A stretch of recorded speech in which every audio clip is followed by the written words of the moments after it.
right, Wilson, I'm ready to roll here. Downtown Billings, it's about 39 degrees out there. We got a pretty good chance of some rain moving into the area later on this morning. My update says about 8, 9 o'clock in the morning. We'll see what happens.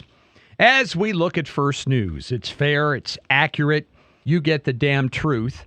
Chinese police said that a driver killed 35 people and injured 43 others when he deliberately rammed his car into people that were exercising at a sports center in a Chinese city. They have detained the 62-year-old man for the attack. It was on the eve of the country's premier aviation exhibition by their army, hosted in that city. His dissatisfaction with a divorce settlement was cited by police as a possible motive. International aid groups said Israel has failed to meet U.S. demands that would allow greater humanitarian access to Gaza. The Biden administration called on Israel to surge aid into Gaza rather than advancing their military. It warned a failure to comply could trigger laws requiring it to scale back their military support. Well, that is all going to change, folks, here in about 3 months, as Trump will help Israel in their battle and doing the dirty work of the world against Hamas, Hezbollah, and any other terrorist organization that threatens the free people of this planet. North Korea, this is ugly. They have now ratified a major defense treaty with Russia, stipulating mutual military aid.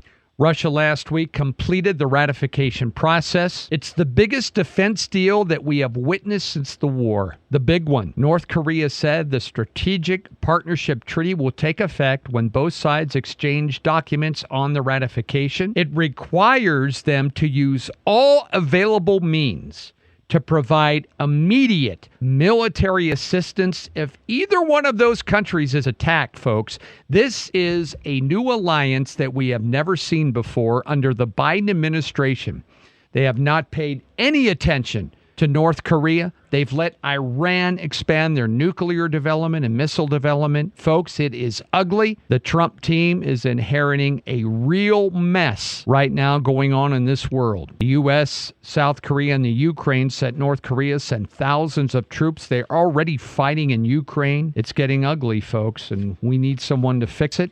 And we need to fix it in a hurry. Haiti's international airport was shut down yesterday. They've got so many gang problems down there, they don't know what to do with it. They opened fire at the airport. Airlines had to suspend their operations. They've got a new interim prime minister down there. Firefights between gangs and police broke out. Rounds of gunfire echoing through the streets in Haiti. Haiti, one of the most corrupt countries around. Poor, poverty-stricken. Unbelievable what's going on in Haiti. Well, Congress returns to Washington, D.C. A changed Washington, D.C. Lawmakers back in town this week for the start of what is called really a lame duck period to finish up the session before the new one starts in January with a new president, new leadership, and a new Congress. President Trump's agenda is already taking shape. The Senate flipped to Republicans, even with control of the House still undecided. Republicans, though, are eyeing a full sweep of power on Capitol Hill. House and Senate Republicans hold their leadership elections this week.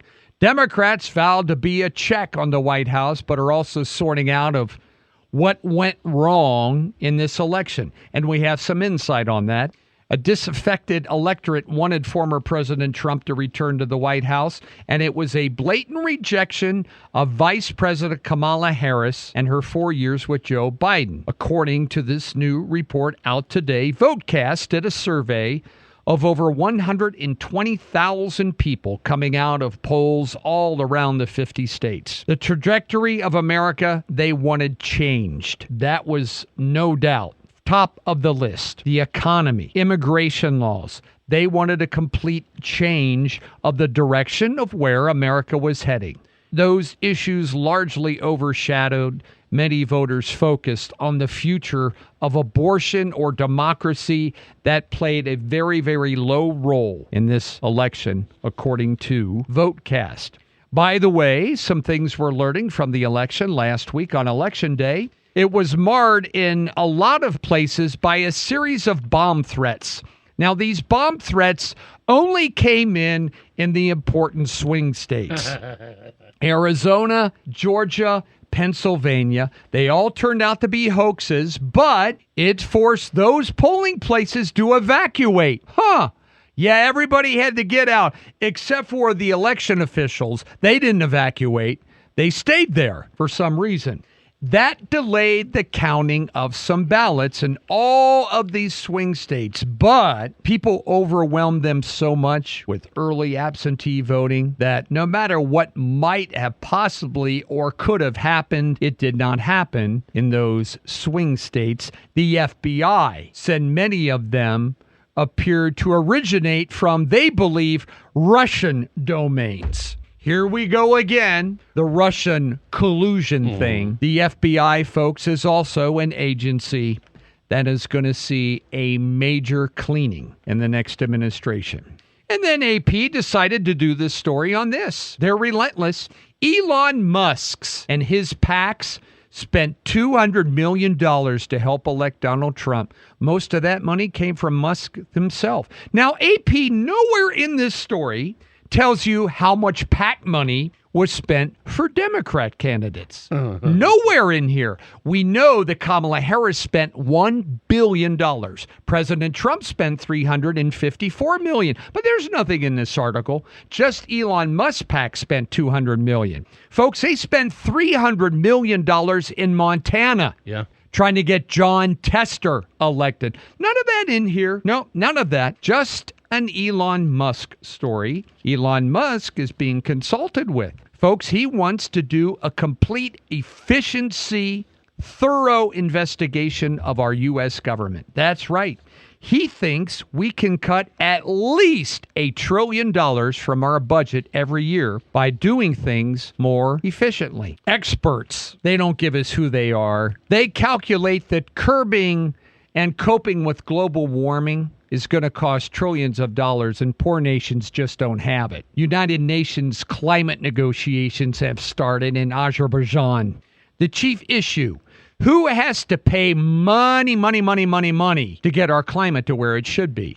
The dollar amounts being negotiated at this climate thing are enormous. It starts at $100 billion in financial aid for countries and going through all these nations. Now, these experts said we need at least $1 trillion. So, folks, depending on how much money we spend, we'll be able to determine the temperatures across the world. You know how stupid that sounds? If we spend $1 billion, we can't control the temperatures. If we spend $100 billion, probably not. But if we can get it up to $1 trillion, then we control the weather in Denver. And we can control the weather in Norway and in Japan. We can control the weather, according to these experts, if we just increase spending money. Isn't that something? 2-week conference. They're playing climate change poker is what they're doing, according to this article, trying to even out the warming around the world. How could we even out the temperature? Well, you know, folks, we can even the temperatures between Fargo, North Dakota, and Miami if we just spend a little more money. You see how stupid this sounds? That's what they're doing. By the way, for all of you folks out there that said that this country is racist, bigoted, homophobic, misogynistic country, we set a new record this year, a new record for women elected governor. 13 women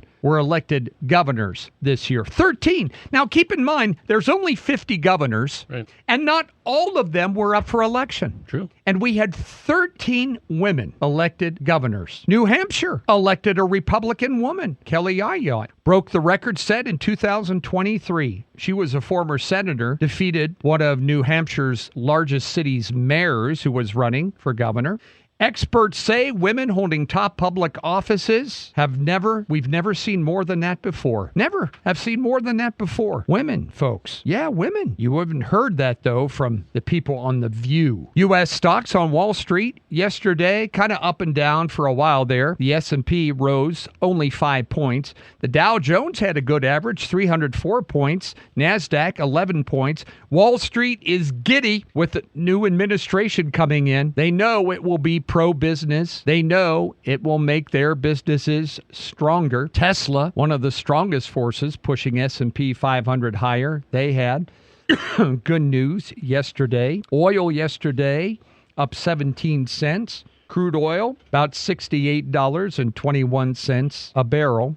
You can bet over the next 4 years when oil prices come down, excuse me, that we will replenish our emergency oil reserves. Like he did last time he was in office. Yes, it went down substantially. Strategic oil reserves will probably be replenished. Speaking of which, oil and natural gas companies, for the first time, will have to pay a big federal fee if they emit dangerous methane. A new rule being rushed into place by the Biden administration. That EPA rule follows a directive from the Progressive Congress. The fee is intended to encourage the industry to adopt the best practices to reduce emissions of methane. Trump will target that fee amid a flurry of expected actions that will help us with our oil and gas industry. So they are scrambling to get these tough EPA restrictions in place that probably will not be in place within 90 days. Home Depot continues to deal with a pullback in spending from customers in the fiscal third quarter, but it was less severe. They beat Wall Street's expectations. The home improvement retailer also boosted their full-year revenue outlook to about $40 billion, and that topped what analysts had expected. Experts are telling you don't settle for a subpar health savings account. Love them or hate them, it's hard to see health savings account losing traction. They're used in conjunction with these high deductible health care plans that Obamacare brought on. The accounts have been touted as a way to put downward pressure on your health care cost. They're still viewing it some of the best ways, though, to improve those for folks as we deal with high health insurance premiums brought on by Obamacare. Some folks out there have deductibles anywhere between $5,000 and $15,000 before your health insurance even kicks in. A Dutch appeals court has overturned a ruling that ordered company Shell to cut their carbon emissions by 45%. The decision was a defeat for an environmental group over there, Friends of the Earth, as they said, you can't do that. Nobody can possibly reach that in time. And there are now more deer in England than they know what to do with. Yep, that's right. More deer. See, warmer weather. I'm telling you, Mark, it's better for wildlife. There's so many deer, they don't know what to do. They have more deer in England than they've had in the last 1,000 years. Now, I don't know how they know what the deer numbers were in the year 1024. Good point. There was no FWP over there, but that's what they said. Hunter said culling them is necessary because the population has multiplied so badly. It's had a devastating impact on the woodlands and farms. Forestry experts and business said one solution is getting more people over there to eat venison. They said that would be a double win. It would help rebalance the ecosystem, and it provides low-fat, sustainable protein, which is, in Montana, why so many people hunt muleys. They want a low-fat, sustainable protein. One food charity has been distributing hundreds of thousands of pounds of venison meals to food banks where people are hungry. But it's out of control. Out of control. They're producing more and more young every year. They've got to the point where they can't even keep up. Business experts argue about culling the deer. Venison is a red meat, though. Everybody knows that. Similar to lean beef with an earthier flavor. That's a nice way of putting it. If you like chewing on a piece of sagebrush, that's what it's like. But some people like the lean meat. There are an estimated 2 million deer now roaming the forest around England, in England. 2 million. That's a lot. And they got to get them, they said, from the forest to the table. So they're trying to come up with a plan to eliminate all those deer that are roaming out. Well, look what they did up in Roundup. You know, they've got deer and they've got people shooting them with in town. Yeah, up there, and I think that's an archery thing only, though. I'm not sure what they do up there. That's a different world up there. For some of you, it is. Yeah, they can use a 62 Buick any way they can get them.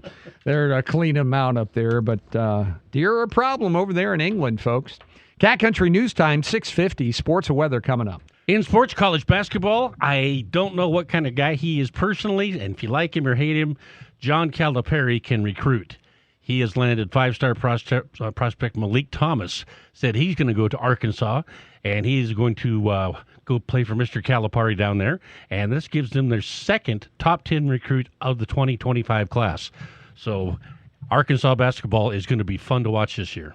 Rain today, possibly coming in later on this morning. High today only 45, but we still have some 50s in front of us. And we'll get all that information from Bob here in a little while. Downtown now, it's about 38. Cloudy, 6:52. That's a wrap. Mark and Paul here together. Thanks for tuning into the Cat. 102.9 on your FM dial. Heard worldwide on the app 24/7. Glad to have you on board today.